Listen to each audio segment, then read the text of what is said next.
Hello, and welcome to episode 1 of my new presentation series, Native in Connecticut, in the land of the Long Tidal River. During this series, we'll be talking about Connecticut's current tribal peoples and go more in depth into their histories. This first episode, we're going to cover Native peoples' introduction to the land that we call Connecticut today, how we study this history, as well as a brief overview of the current tribal peoples. Okay. First, I'd like to start with a land acknowledgement.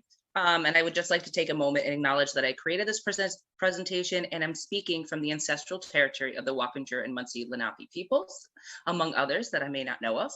I also recognize the current nation still residing in the modern political entity called Connecticut, the Schaghticoke, Pequot, Mohegan, Niantic, Paugussett, and others.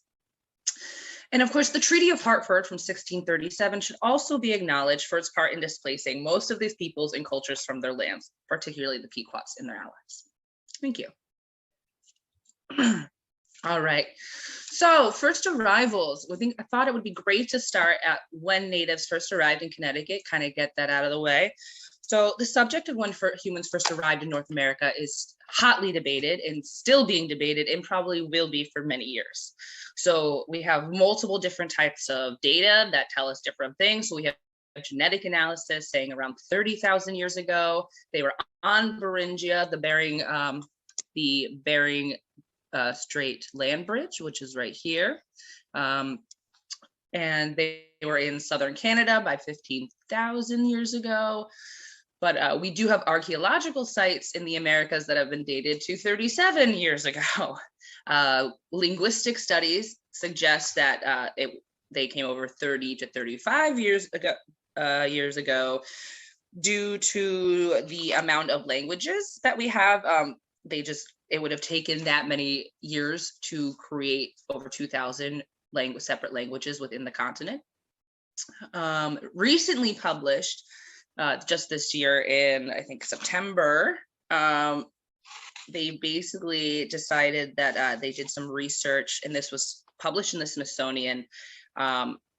They found fossilized footprints in New Mexico about that they dated to 21 to 23,000 years ago. So we have a lot of dates here. It's obviously still being debated. Obviously, they probably did come over far before what the previous consensus of 13,000 years ago or 10,000 years ago. So it's still being discovered. Of course, this will change over time as we create new techniques to study this, as we find more artifacts, more fossils, et cetera, et cetera. But altogether, we do think that there were multiple migrations over Beringia because geological evidence also shows us that the landmass had submerged and reemerged multiple times. So going on. All right. So in Connecticut, much of the land that is Connecticut today was covered by glaciers, except for, I think, extreme southern New England. So basically maybe where Fairfield is, Greenwich area. But to find the oldest evidence, if we wanted to find anything older than about 13,000 years ago, which when New England was completely ice-free, they'd have to actually go out into what is today the Sound, or even a little further past Long Island, because there was actually a lot more land present there. They're now a lot farther than it is today. The sea levels rose at some point and covered that up. But by 12,000 years ago, the experts are pretty confident that humans had already started populating the New England area. And about 10,000 years ago, we know the climate started warming again, closer to what we know today, not completely, but definitely out of the ice ages. And that's when we start seeing what we call the Algonquin cultures and languages start to coalesce. And this is based on a language group, and it is one of the most widespread groups in the continent. All right. So when we study Native history, especially in Connecticut, it's kind of divided into 4 main stages. So if we talk about history, I just want you guys to know what we're talking about. It's subdivided into 10 major cultures, which you can see here in the graphic to the right of the slide. Post-contact is an interesting period because it can vary. That's why there's no year there. So in some areas, first contact could be as early as 1524, depending on when Europeans first showed up. In Connecticut, we know we call it 1633, because that's when Windsor, our first European settlement, was founded in Connecticut.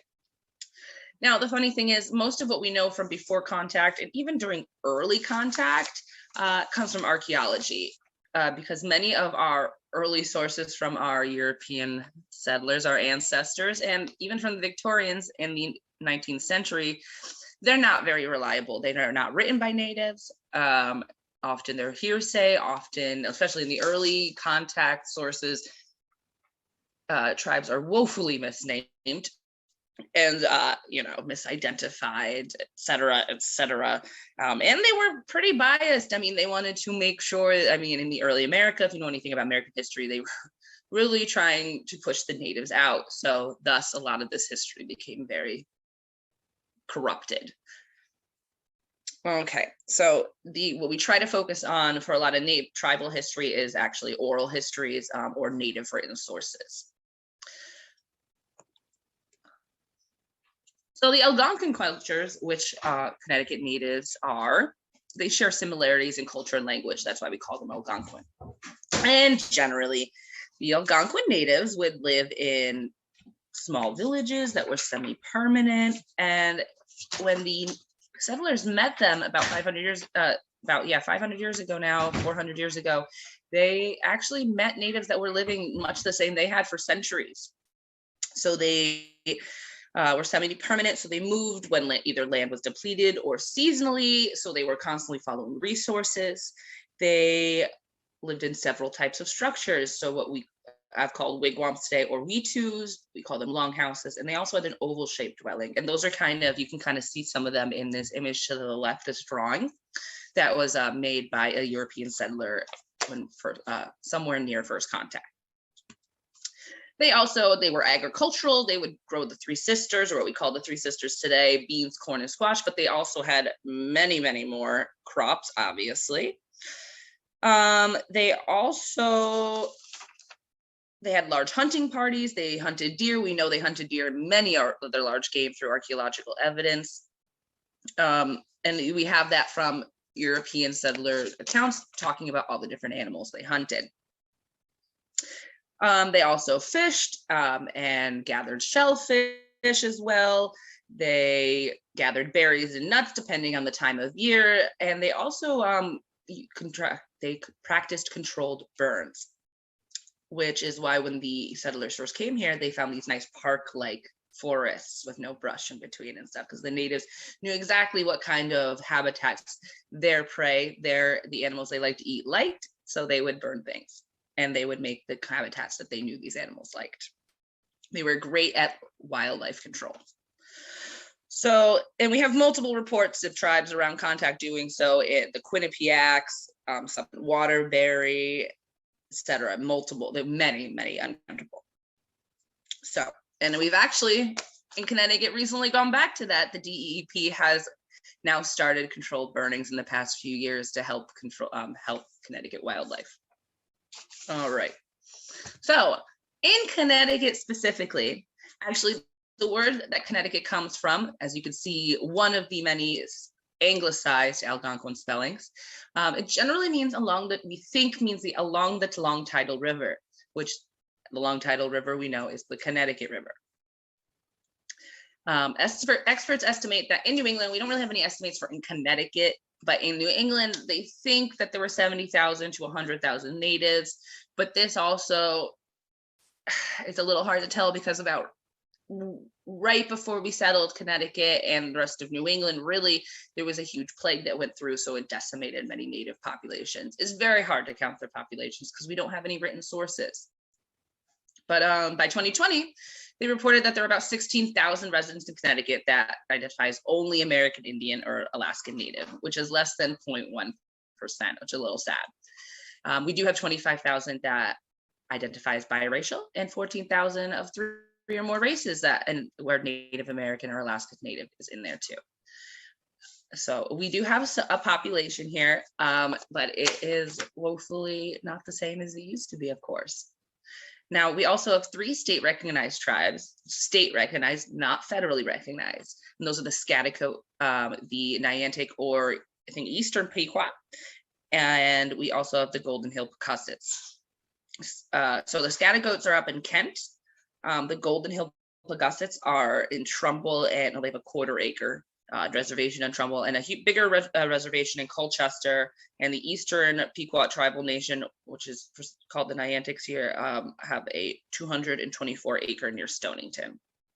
And we also have two federally recognized, which I'm sure everyone is familiar with, are Pequots and Mohegans, the Mashantucket Western Pequot Tribal Nation, and the Mohegans. And we all know that they're up near Ledyard and Uncasville. They have their casinos. They're great. So obviously we all know those. And there are also actually more Native American entities in Connecticut that are not recognized. So groups like the New England Coastal Scadigo Indian Association, the Nahantic Tribe and Nation, and the Algonquin Confederacy of the Quinnipiac. So we do have presences of other tribes that are just not recognized by the powers that be. And that's something we'll go into in another lecture. So that's it for today, guys. But I do have two recommended further readings if you want to know more. Most of my information has been taken from Connecticut's Indigenous Peoples by Lucianne Lavin. She is great. She is Native herself. She's up at the Institute of American Indian Studies, which is a place I really recommend going to visit. And also the Native American Research Libguide by the Connecticut State Library has some great sources too on there. So yeah. So happy Thanksgiving, everybody, and happy Native American Heritage Month. Thanks for tuning in.